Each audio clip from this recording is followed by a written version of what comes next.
Para naman po sa mga kapatid natin dyan sa Tawi-Tawi na nag-aalala sa lagay ng inyong mga kaanak sa Saba, magkakaroon po ng libreng tawag dyan bukas sa tindang Smart Communications. Magpunta lamang po sa Multipurpose Hall ng Barangay Bidin, Sibutu, Tawi-Tawi.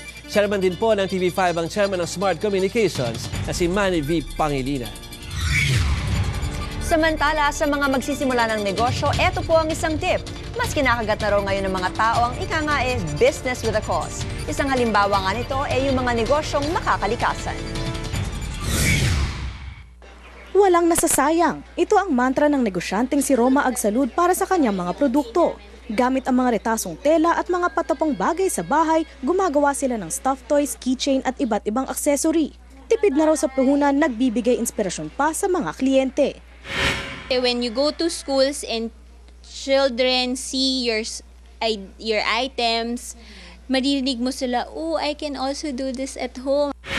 Sabi ng mga eksperto, talagang in ngayon ang mga environment-friendly o may mga adhikain na negosyo. Karamihan daw kasi sa mga consumer, bukod sa pumipili ng kakaibang produkto, naghahanap din ng advokasya na pwedeng suportahan.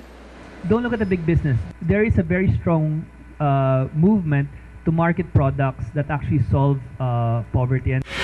Kaya ngayon hindi na lang daw nakasalalay sa laki o liit ng puhunan ang ikatatagumpay ng negosyo. Ang madalas daw kasing bumibenta ay iyong mga produktong ginamitan ng pagiging malikhain. Michelle Orosa, News 5.